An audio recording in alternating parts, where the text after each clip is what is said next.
Okay, so I'm going to share my screen.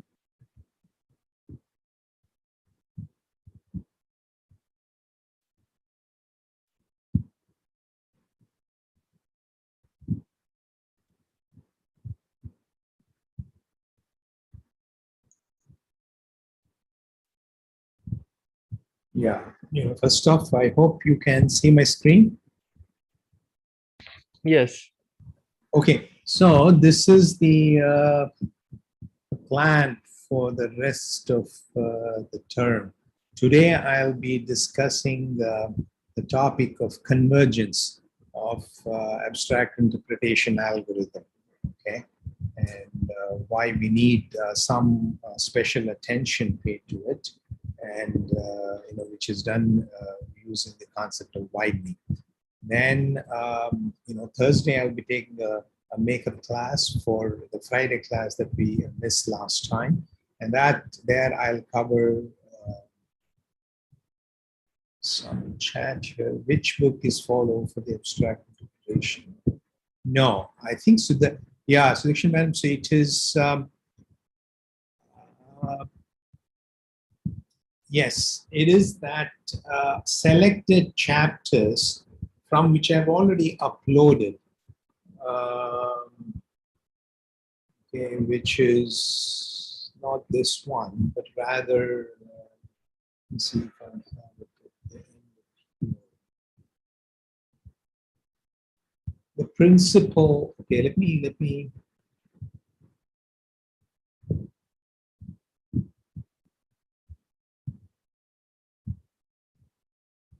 So principles of program analysis. Correct. So this is the book. Okay, I'm not covering the full. There is a chapter on abstract interpretation on this. This one covers both kind of data flow analysis method, okay,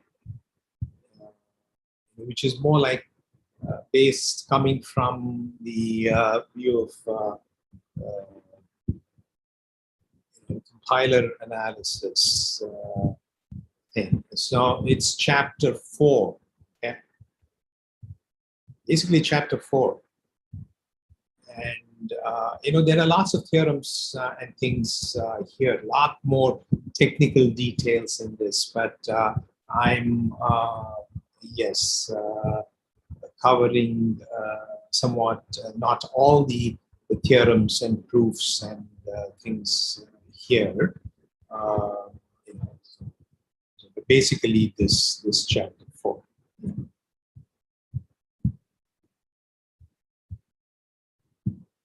Of course, I've given this reference, but this one is a bit hard to understand. Patrick Puzo's paper. But this one is reasonably good. You can skip some of the proofs and so on, but it is fairly methodic. And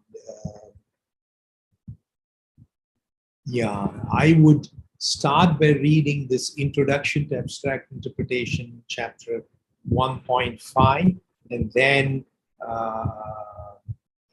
follow my slides and the thing, and then read as required its definition. So of course, the notation is slightly different here than what I use, but certainly this one is what I follow. But I'm not following chapter to chapter, section to section.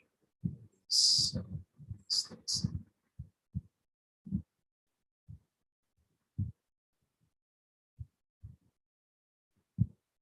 Okay, so going back to the thing, then I'll be covering 2 lectures introducing predicate abstraction. That's another way of using abstract domains of a special kind to scale software verification.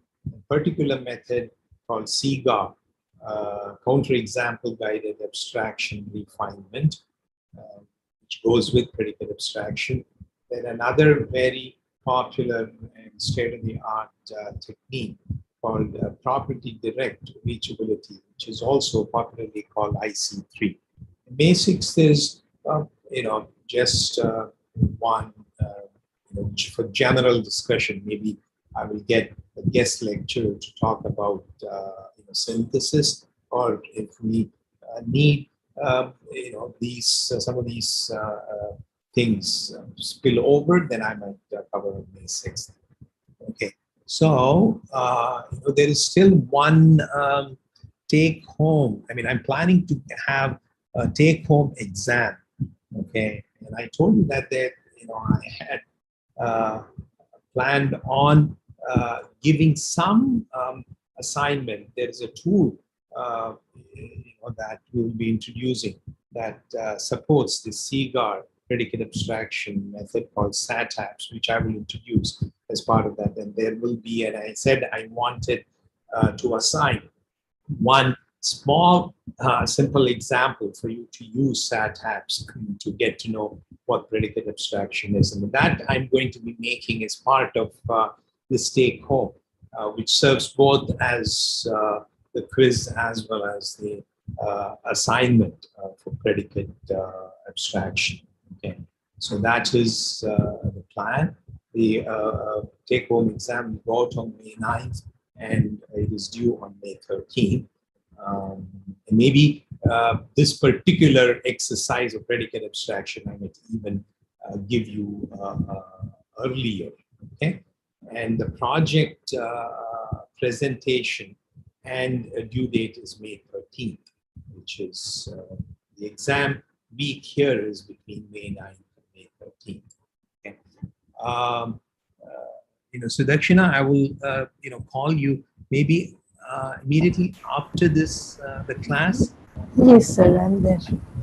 Is that convenient? Yeah, that is okay. So to discuss more.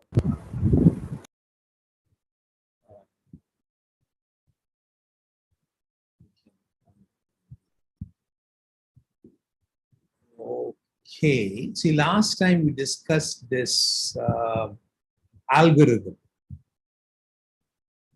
for using clean A iteration on for doing abstract interpretation.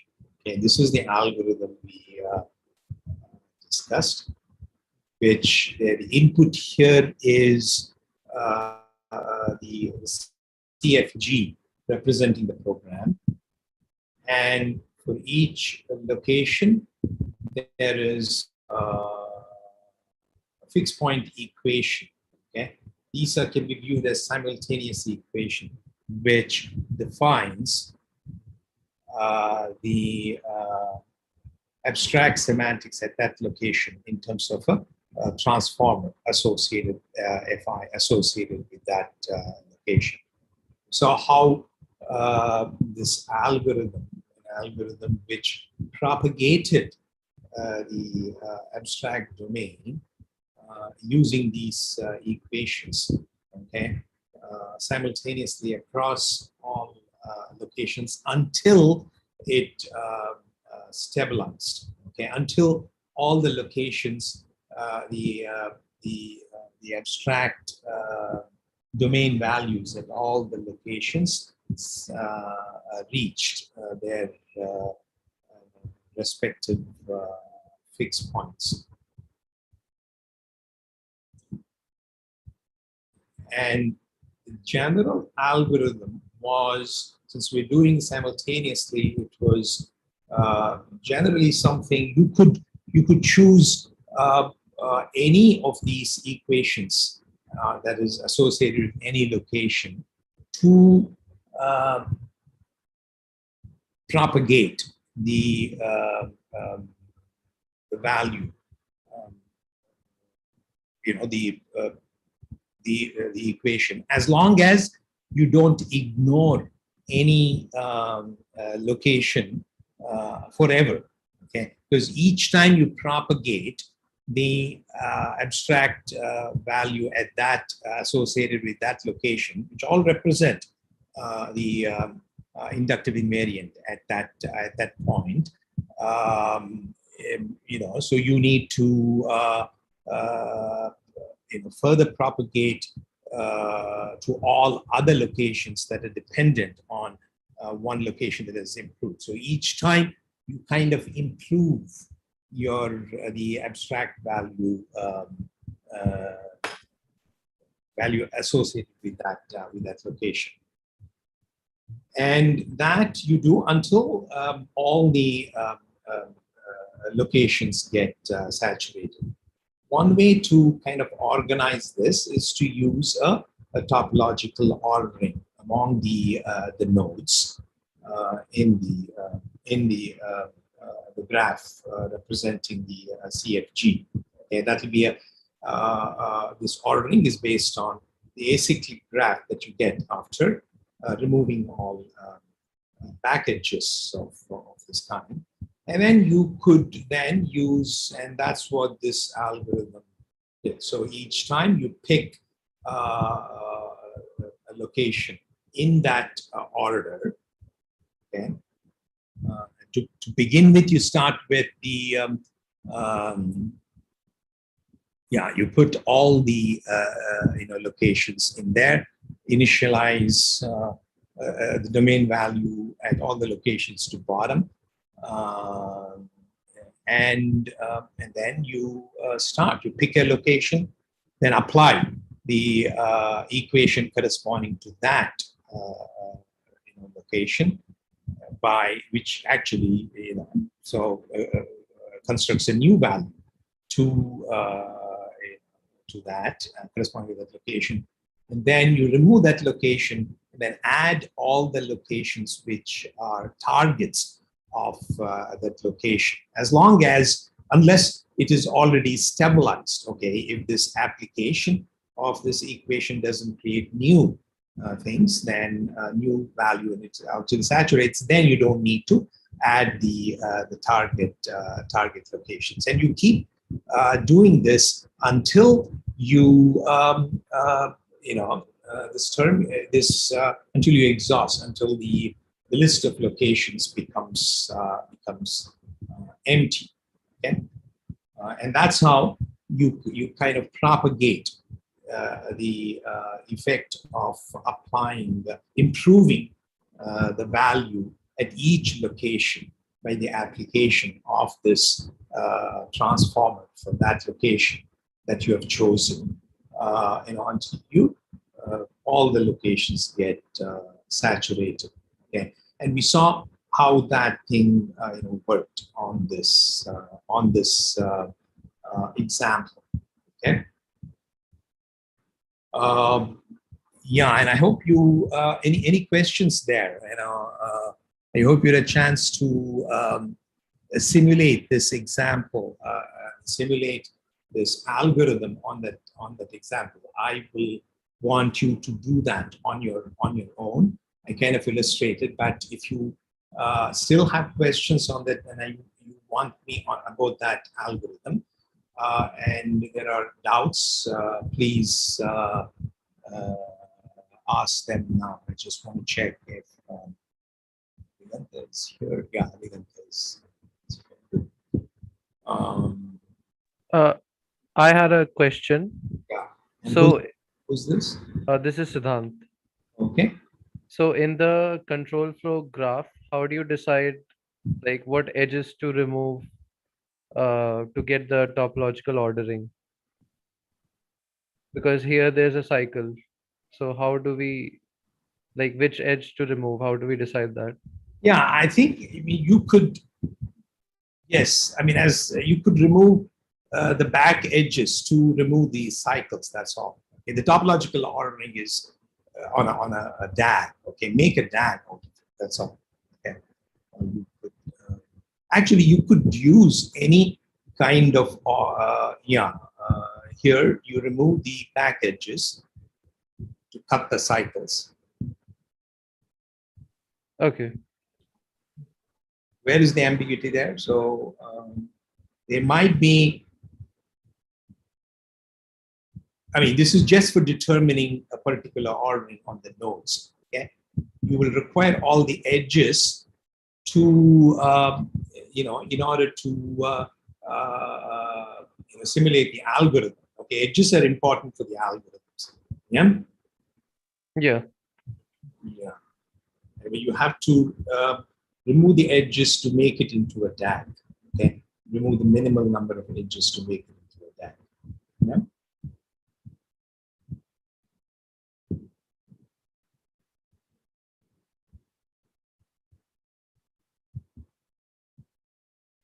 Yeah, but like I said, I mean, that is just to kind of give some kind of an ordering.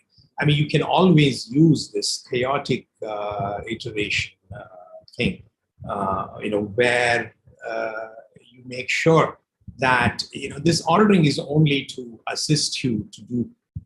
Maybe it is a little bit of an optimization. Okay, you can randomly pick any node as long as you don't ignore any particular node indefinitely. The reason is that if you ignore any particular node, you may not make any progress at all, because every time you propagate, you apply an equation to improve the value, the abstract value at that point by applying this equation. The new value that you get at that location it should be propagated to all its successors. Okay, so yeah, so you could choose any order. So this particular topological ordering you get by getting a DAG by removing a minimal number of edges that you need to get a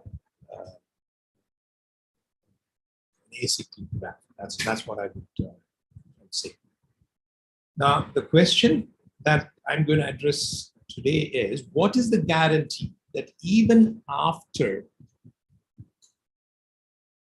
that this algorithm should terminate at all? Because, I mean, as so they could, because they are kind of, this is even with one, it's the same thing as clean iteration terminating. Why should clean iteration even with only one loop? Here, we are dealing with CFG because, CFG directly, because that gives a handle for dealing with multiple loops simultaneously, okay?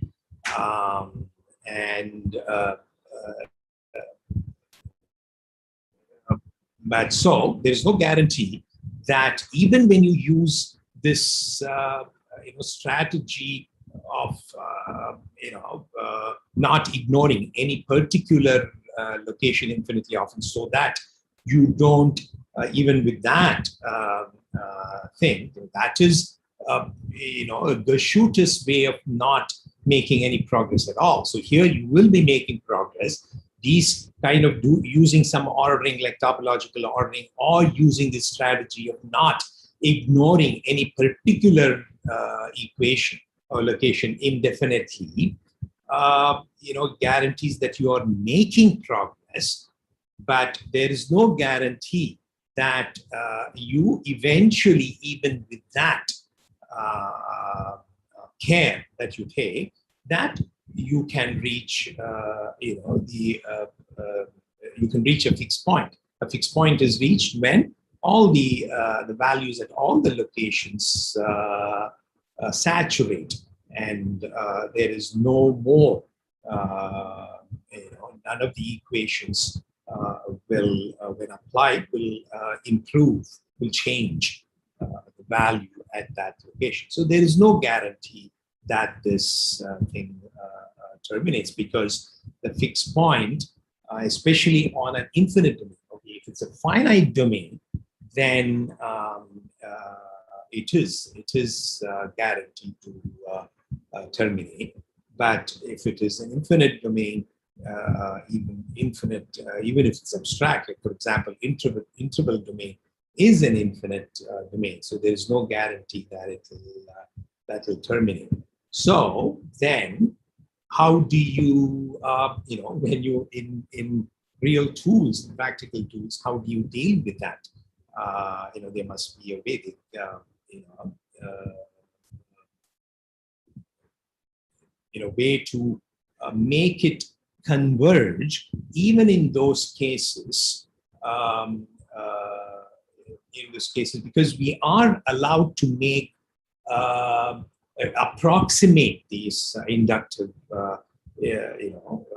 these invariants, because we're not always concerned with, the goal is not always to get the least or the greatest fixed point. So we are okay with getting over approximations of those fixed points. So the question is, how do you, if there is a way to guarantee convergence of this iteration, this algorithm, in those cases where either faster convergence, even in those cases where it terminates, where it's guaranteed to terminate, like in the case of finite domains, or in those cases where it does not, and infinite domains where it does not terminate, to still force convergence by trading off precision. Okay, trading of precision. So if you're willing to trade precision to get over approximations of your invariants, are there ways to do that? And that's the topic that I'll be discussing today.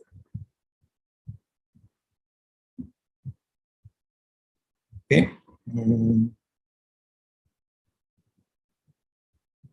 Okay. So in this case, for example, for here, although we were using interval domains, it did terminate. Okay. Although you notice that pretty much we iterated through this loop. In this case, there was a single loop in our program. Okay. As many times as the pretty much we iterated as many times as you would in the worst case you would iterate with these loops. So for big programs, if cleaning iteration degenerates into iterating the loops in the program for as many times as the worst case iteration on any of its inputs, the domain, then it may not be practical, even when in theory the cleaning iteration terminates. Okay, and therefore these convergence method that through this concept of extrapolation that we will be talking about is useful and relevant even for either finite domains or in those cases infinite domains where the cleaning iteration terminates. Okay? And that's what I'm going to be talking about today. So let me now make this to full screen mode. There's a point. If you don't mind, I don't mind.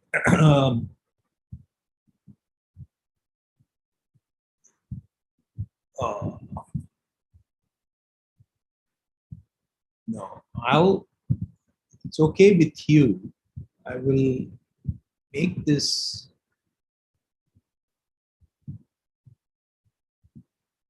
Is this big enough for you? Because I have a problem in my stand. Yeah.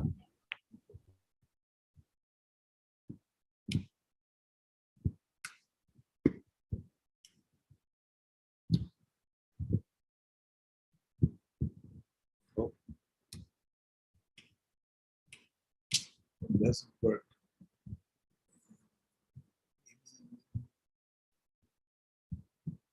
Slideshow.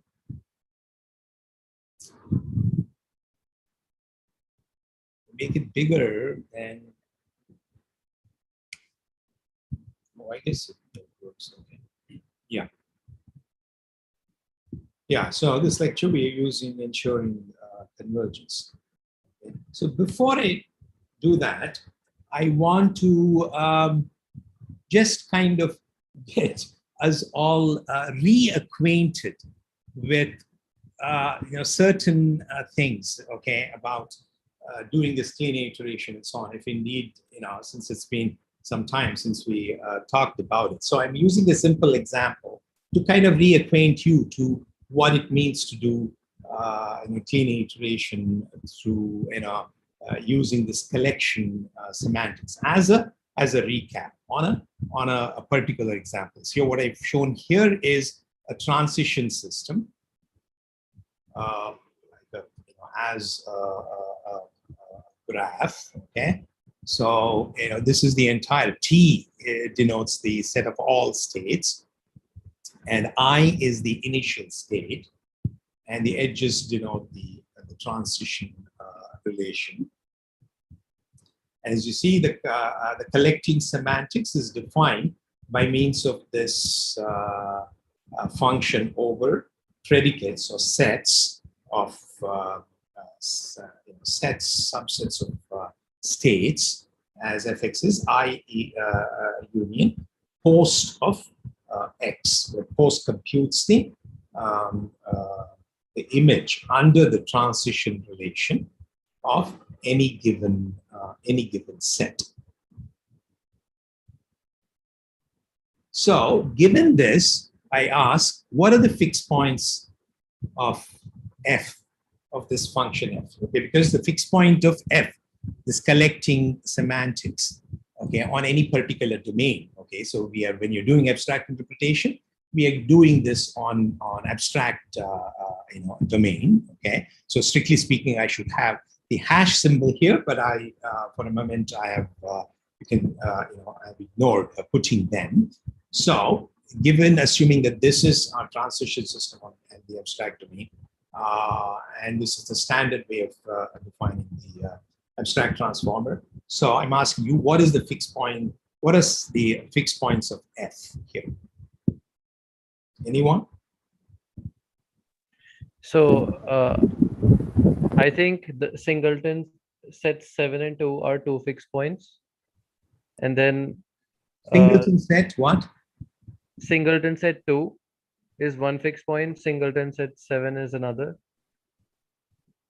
And then you also have If you pay attention to this particular f, I'm asking for f. So look what f is doing. See, this fixed point special, this predicate transform is a special kind of monotonic function. Okay, this has been defined to compute all fixed points that contain I. Okay, the initial set, which in this case includes 0 and 1.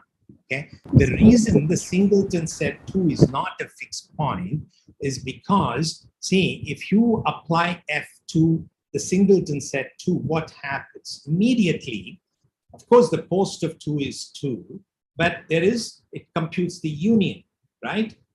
It adds I, okay? Remember that it adds I. Therefore, it is not, 2 alone is not a fixed point of f, correct? Okay? Yes. Yeah, so therefore, that is not a fixed point. Okay, so this has been carefully defined.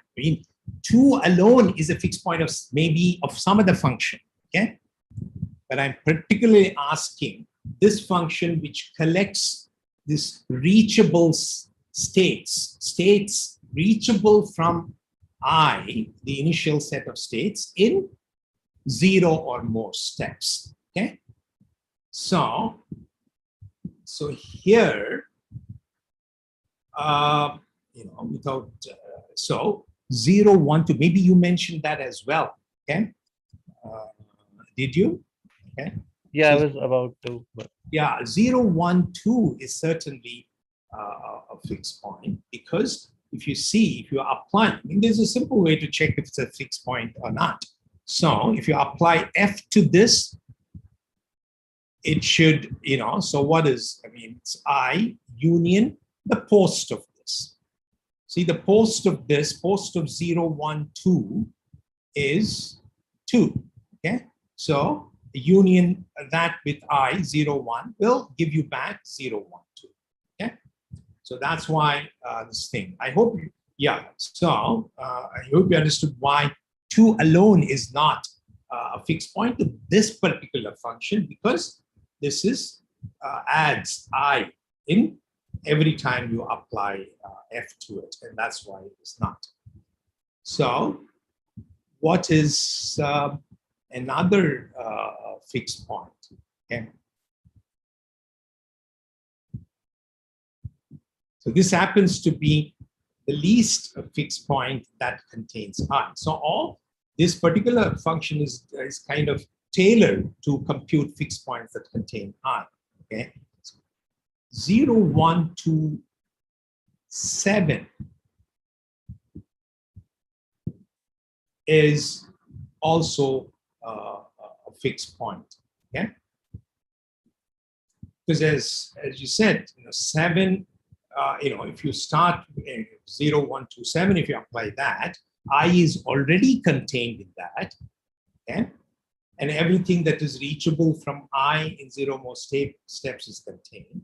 And 7, because it falls into itself, this is also a fixed point of f. Okay, and the one on the left is the least fixed point of f, because f, as I said, it is designed to construct all fixed points that contain I. Okay? And in this particular, it is constructed in such a way this fixed points represent set of reachable things that are that contain all reachable states included I. Now 0, 1, 2, 7. Are you convinced that 0, 1, 2, 7 is a fixed point too? Because if you do post of this, I union post of it, it'll be 0, 1, 2, 7 itself. Yeah. So these are the two fixed points. Okay. So how about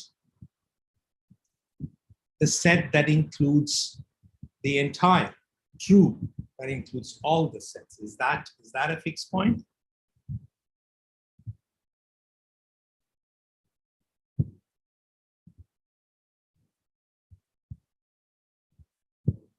Anyone? Yeah. What happens when you apply f to this set? I is already contained. What is the post of this? Post constructs the image of this. See, there are some states here like 3, 4, 0, and 1, which do not have any incoming arrows into them. Okay, we always assume that the translation is total. So, but but not every state has to be reachable from some state. So, if you apply the post of this, so 0 and 1 will the post is the image. Okay. Image of this. What is happening is you're adding, f is adding in each step, post of, the post of whatever that you've computed so far. Okay, but post x itself does not contain the whole thing. So post of this whole thing has 5, 6, because that 5 is an image of 3, 6 is an image of 4. So 5, 6, 7, and 2. Okay, 5, 6. In particular, the post of x does not have the states 3 and 4. So when you apply f to this, what you get is 0, 1, everything except 3 and 4. Okay, because 3 and 4 get mapped to 5 and 6, and therefore that should be in the image. Okay, so you see that therefore this one is not a fixed point. Okay, so see, once again, you have to particularly draw your attention to this particular f. Okay, this might be a fixed point of other, just if you look at, the thing. So since post of it is, does not contain 3 and 4, so fx applied to this, it'll have 0, 1, 2, 5, 6, and 7. Okay. Similarly, this one is 0, 1, 2, 3, 5, and 7 is also not a fixed point. Okay. They are what are called they are post fixed points. Okay, in the sense that they lie in this region. Okay. So is it clear why this is not a fixed point?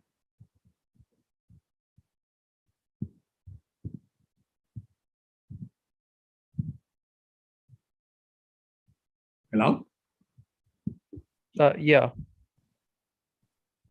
Okay, so see, the entire T is, I mean, there might be other functions for which it's a fixed point, but this particular one is computing the post. Okay, that's why it's not a fixed point. So it is what this particular one is what I call as see, you remember this thing that that I shot. These things are in this region. Okay, the above region. All my fixed points are at the. So this is the entire T. So and then you have the upper circle here that I'm doing. That's called the post fixed points or the reductive set, and this is the prefix points. Okay, all these things, and my fixed points are in this sliver here. Okay, the greatest fixed point is this one, and the least fixed point is the one here at the bottom, which you get by doing clean iteration, upward clean iteration, starting at the bottom, and this one. So this 0, 1. Both these things are post fixed points, okay, because they contain, okay, they're over approximation of your fixed points. In this case, they happen to be over approximation of both of your fixed points, 0, 1, 2 and 0, 1, 2, 7, and they are since they are here, when you apply f to them, they are reductive. They go down the chain. Okay. Now, if you have any elements here, they are prefix points. Okay, in this thing here. So they don't have all the elements of your least fixed points. So that's why they call prefix points. So this one is all the post fixed points are over approximations to your, at least some of them. This portion here, okay, this portion here is where it goes down. It's reductive. Okay, so some of them are reductive, and they can be some of them are over approximations of this. So that's what these things are, and you will see that we will make use of that. This post fixed points in order to get faster convergence, and how is what we will describe. So computing by Kleene iteration, if you want to compute the least fixed point, as I showed, you have to start applying this from bottom, and then you repeatedly apply to itself. You compute the chain f bottom, f square, etc., and then after 3 iterations, you will reach stability fixed point, and you will compute the least fixed point 0, 1, 2.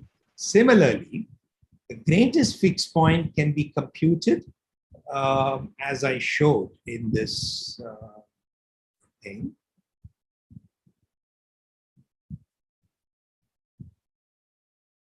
you will have to start from top and then apply this F. And since these are reductive sets in here, every time you apply the monotone function F, you will go down. You will be creating the descending chain. So, for example, you start from F top. Okay, applying F top is I, which is the initial set here, union post of true T top, and that will give you 5, 6, 7, and 2. If you apply post on this thing, you will get the first time you apply the post, that will not have 2 and 3. Then you will have 5, 6, and 7, 2. So you're getting 0, 1, 5, 6, and 7, 2. And then the second time you apply, when you compute F squared top, you'll be applying F again on this. That will eliminate 5 and 6. So you will get 0, 1, and 2, 2, 7. So you end up getting 0, 1, 2, 7. After that, everything folds into itself. 2 and 7 fold into itself. Since every time you're adding the I, so I is included in that, and therefore you end up getting it stabilizes at 0, 1, 2, 7, which is the greatest fixed point of this thing. This is the largest fixed point that contains all the reachable states from I. So this is an over approximation of the reachable states from I.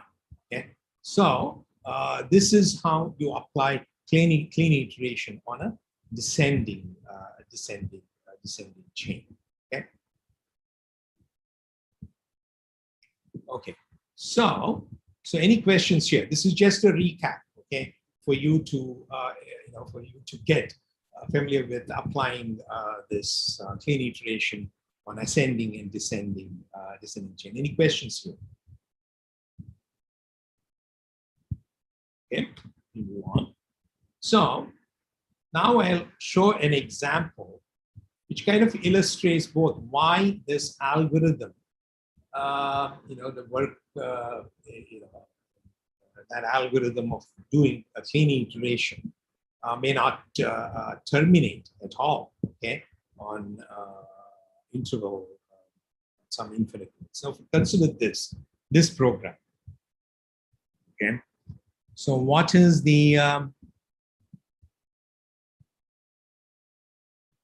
inductive invariant at the loop head here?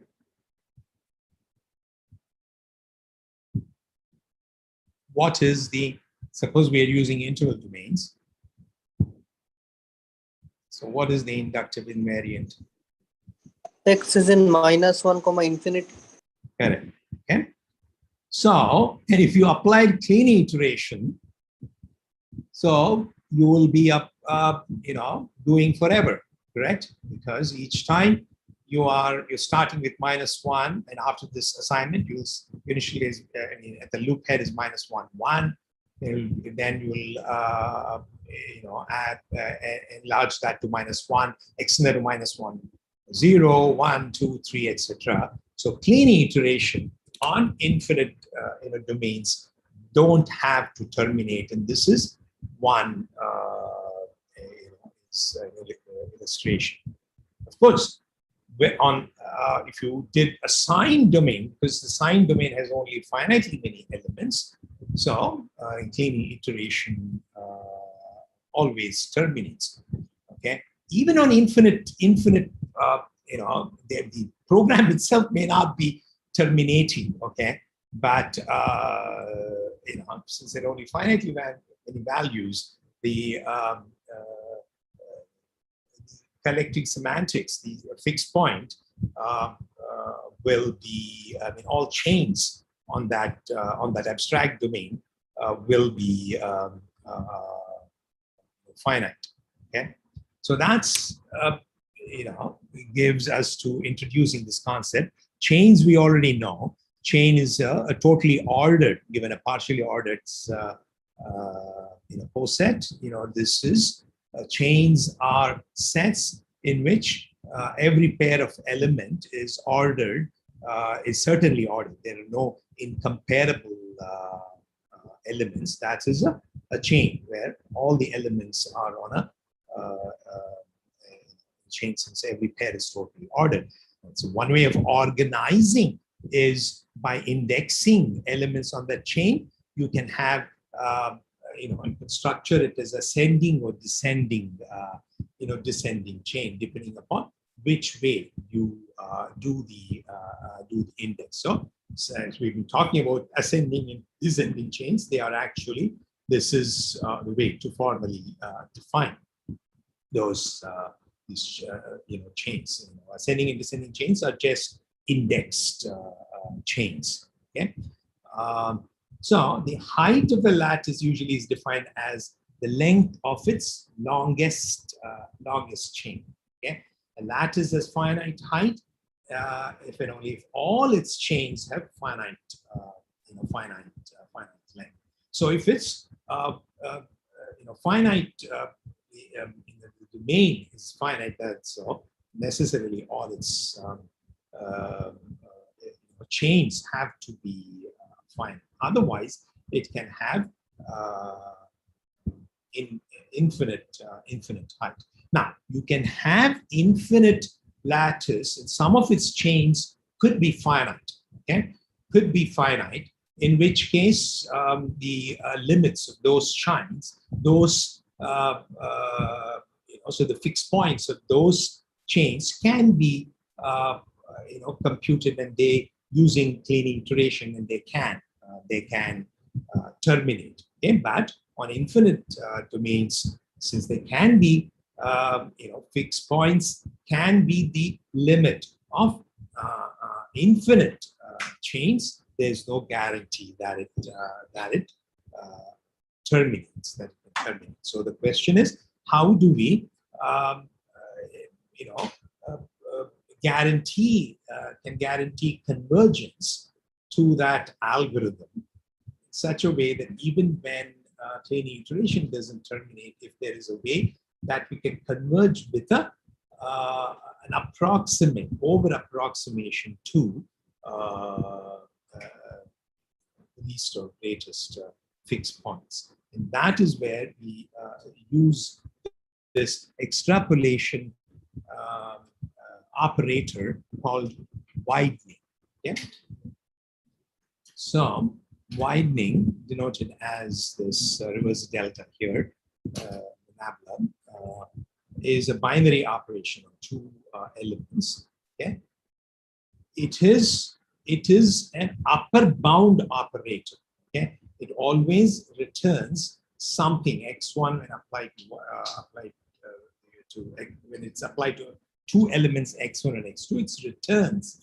What it returns is something which is an upper bound of both its arguments. Okay, and it satisfies. It should be such that on every ascending chain, on every possible ascending chain in that lattice,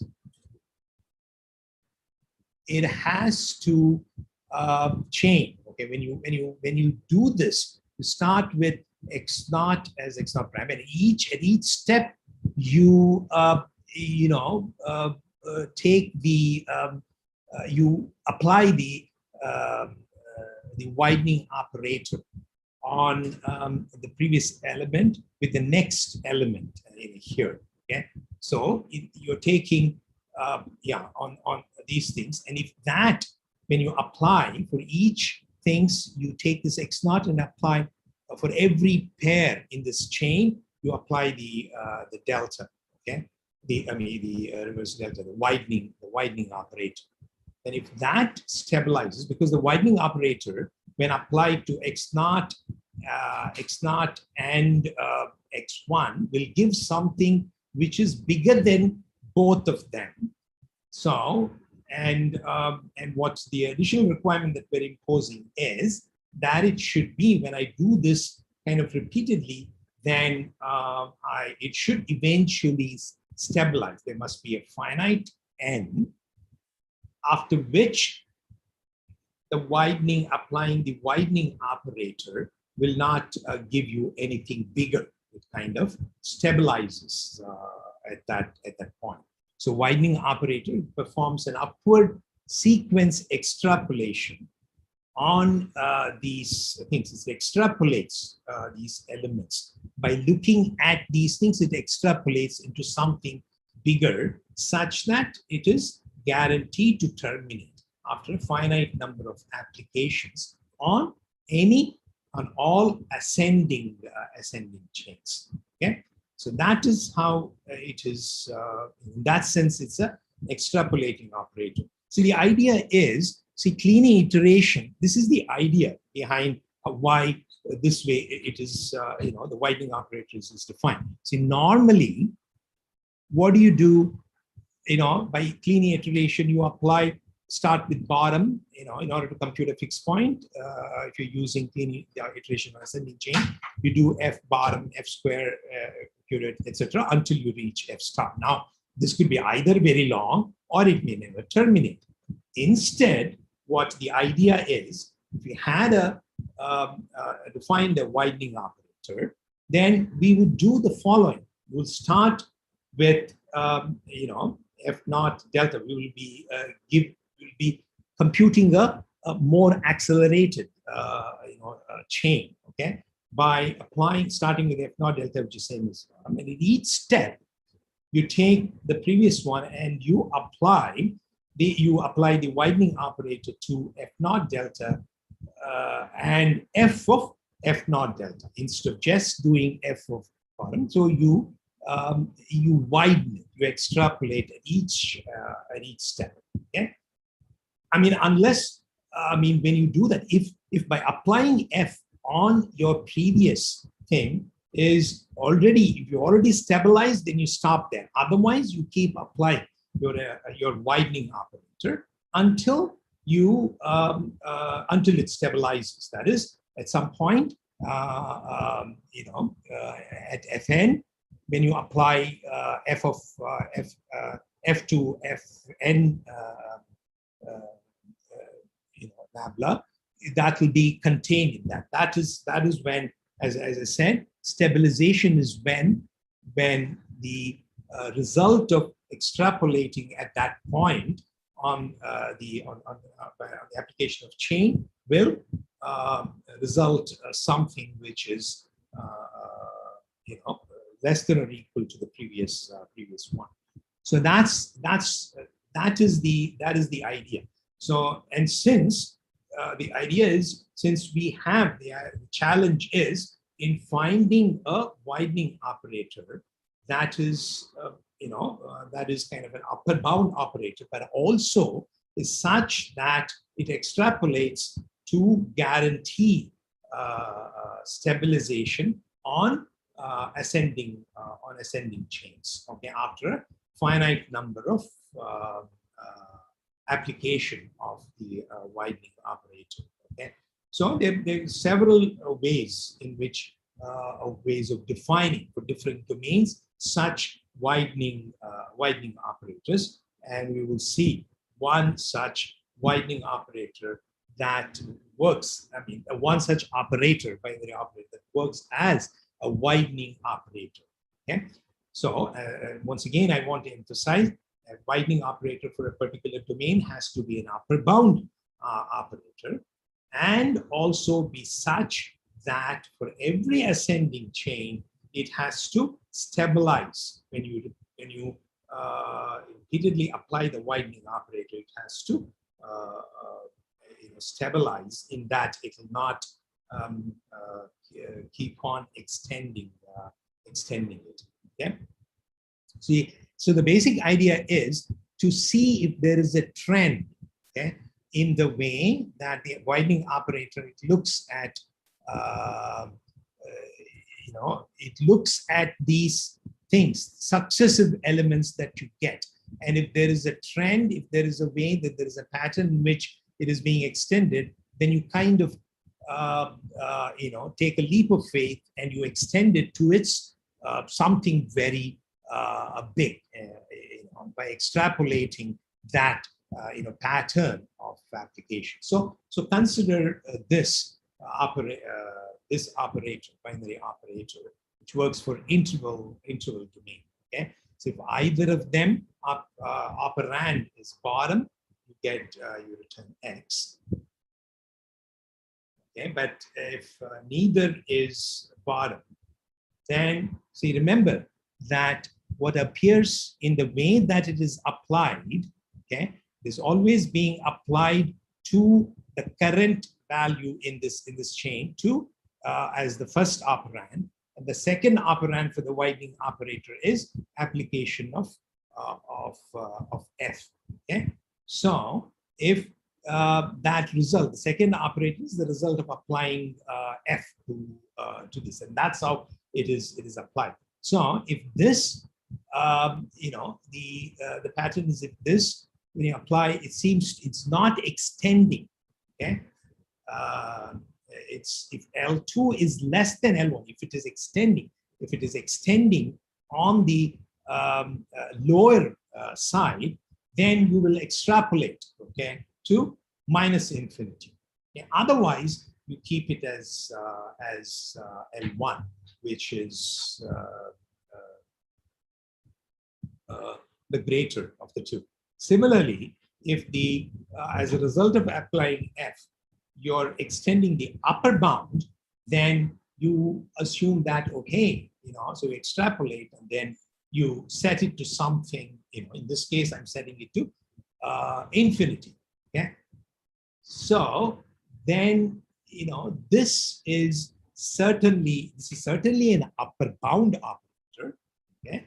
So it satisfies one of the conditions for this operator to be a widening operator, and it also satisfies the second condition, which is it has to stabilize. Okay, why? Because it stabilizes because because it is setting the other one to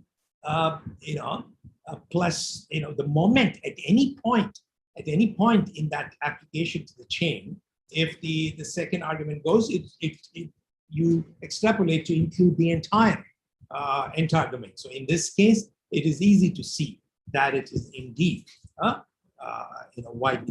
widening operator. Okay, it may be too coarse a widening operator. Nonetheless, you can see because the moment you see a trend which is kind of extending either the upper bound or the lower bound in this application, you see it is extended.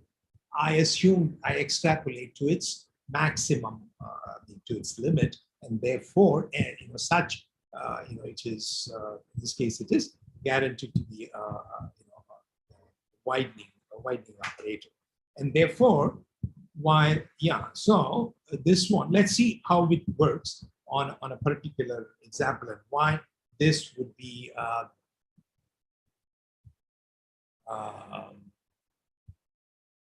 how it would be useful to get convergence. Okay, so let's see this example. Any questions on the definitions and things so far? Okay.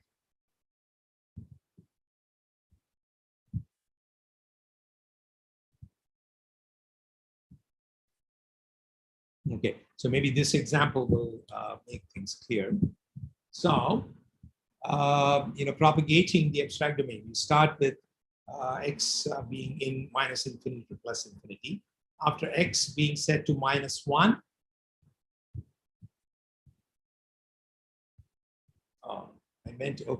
so you get -1, -1. Okay. Now you go into the loop. X is greater than or equal to -1. So your instance, so it will be -1, -1. And after x is equal to x plus 1, you get 0, 0, correct? Now, then you go, then there is a join between this value that you get after executing the loop body, and there's a join of this and -1, -1, correct? So normally what you would do, you would, normally if you were doing clean iteration, what you would get, you would join 0, 0, -1, -1 will be extended to -1, 0, and so on and so on, okay? By doing clean iteration, it does not terminate. Instead, if you apply the widening, while the widening operator at each iteration, what will happen is you will, instead of just taking the join of this and then, you will take the widening operator applied on -1, -1, and 0, 0. Okay, and since the upper bound here is greater than the upper bound of x1, this is L1 U1, this is L2 U2. So U2 is greater, so you extrapolate it to infinity. Okay, so and since the lower bound is still here greater, so you will still keep the earlier lower bound. Okay, so once you do this now, so when you do this, you've got something which has been the value that you get there has been extrapolated to a much bigger value, and you will see that if you do one more iteration, what you get is because application of that is definitely guaranteed to stabilize, okay, after finitely anything, because that is the property of the widening operator. So in this case, after one more iteration, it'll stabilize, because now you have to pass -1 infinity down. Therefore, that will take -1, -1 to -1 to infinity. And after after you do x plus 1, this becomes 0 to infinity. And when I do this join here, it'll it stabilizes to -1 and -1 infinity. Okay, and therefore in this case that happens to be also your precise fixed point. Okay, and that is how widening operator. So it has to be some operator that based on either after the values that you get after successive clean iteration, it has to extrapolate it to something that is bigger than what you get by application of f. Okay, that is larger than that, and also is such that it stabilizes after finite. Now you could do that, start applying this widening operator immediately after one step of clean iteration, or you could delay it, okay, for certain finite number of clean iterations, after which you observe and you get that, and then you can apply that. Okay, however you want to do it. That is, sometimes it's called delayed widening strategy. But by the definition of this widening operator, no matter when you apply, either after a single iteration or after some finite number of iterations, you are guaranteed to stabilize to something which is, as we will see, is always going to be an over approximation of your least fixed point. Okay, I'll take another. Okay, any questions here on this example as to how the widening operator works? Yeah. Can you show the rule again from the last slide? Can I show what? The rule from the previous slide. The rule of what? Applying the widening operator from the previous slide. Yeah. So if L2, if L1 is less than L2, then if L2 is less, if what you get by applying F on the previous thing, it extends it on the left side, then you completely extrapolate it to minus infinity. I mean, the intuition is, oh, since it is always extending it on the lower side, I'll assume that I'll extrapolate it to the negative limit, okay? And that's what is happening. So similarly, if U2 is greater than U1, okay? If L2 is less than L1, this is the new value that you get after applying F to your previous value. So then you kind of extrapolate it to the negative limit at on the lower bound. Otherwise, you extrapolate it to the upper limit on the upper bound. Thank you. So in this case, it happened that this was only, since X was being incremented, the lower bound was equal to the new lower bound that you get after this when you're doing the join was the same as the previous one, and therefore the widening operator left it as is and extrapolated only the upper bound. Okay, 0 and so let's see what happens if you had something like this. If this is a case where it is terminating, where clean iteration would terminate, okay? Of course, it would take 1,000 iterations for it to converge, okay?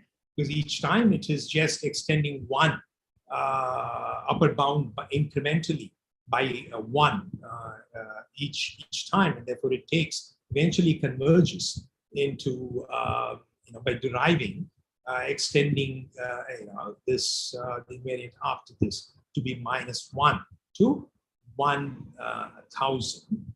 But if I did extrapolation, see, but then, yeah, so that would be, if you did clean iteration, you would be able to prove this safe, okay? Because when you get out, it will be exactly 1,000, and therefore, which is what is the assertion that you're doing. What happens if you used the widening operator as defined earlier? Okay. Okay. So I know. I mean, I will finish in 3 minutes. Some of you will have to leave, I guess. So you start with minus infinity. So you get -1, -1. You start with -1, -1. That you go down, okay, that is as before. And it works the same way. So you will extrapolate to -1 to infinity, okay, as before. Of course, when you go inside, you will constrain it, because the loop entry condition will constrain it. So you will get somewhat more accurate invariance after inside the loop. But when you get out of the loop, what you get, since you extrapolate it to -1 to infinity, so you will have to intersect it with the loop condition, loop exit condition, which is X negation of this, which is X greater than or equal to 1,000, which will be 1,000 to infinity, okay? And therefore, you will end up generating a spurious error here, because with this extrapolation, this thing, so you will get, because what you got here was an over approximation of this, the least fixed point that clean iteration would compute for the interval domain. Therefore, this will be spurious. Okay. So the question is, how do you eliminate this? It's well and good you're converging it, but you're converging to something which is too coarse an over approximation through this widening, through this extrapolation. So what you'll have to do is, so what is happening is, this is what is happening. Okay. So you start from here. So if you were to do clean iteration, you would go up this chain, end up with your least fixed point in your abstract domain. When you use this widening operator, you're taking jumps, okay? And that jump will be such that it will end you up. You will end up in this post fixed point area. Okay, it will be something which contains your least fixed point and something else. It's also something which is reductive. Okay, in the sense, if you start from there, you will generate and apply the collecting semantics function. You will generate a descending chain. So the idea is, so this is where you end up, and that is still an over approximation. And it may work in in some cases. It may be good enough for you to prove certain properties, but it may be too coarse. So the idea is you want to regain the precision that you have lost by going down, doing something so that you will go down, okay, to something, if not the least fixed point, some fixed point that you get here, which is more precise than that. Okay. Now, how do we do that? That I will discuss next time. Okay. So this is what is happening in the widening operator. That's why it is very important for you to understand what post-fixed points are. So widening operators will give you post-fixed points, things that are here, okay? And things that are here are always are greater, are over approximations of all the fixed points, okay, in here. So next time I will discuss how we can regain some of the precision by following this chain, yeah? So I'll stop here, sorry. Yeah, so it's too late for questions, I guess. And please review the lecture at your leisure and then come up with questions next time. So I'll see you next time. Stop sharing.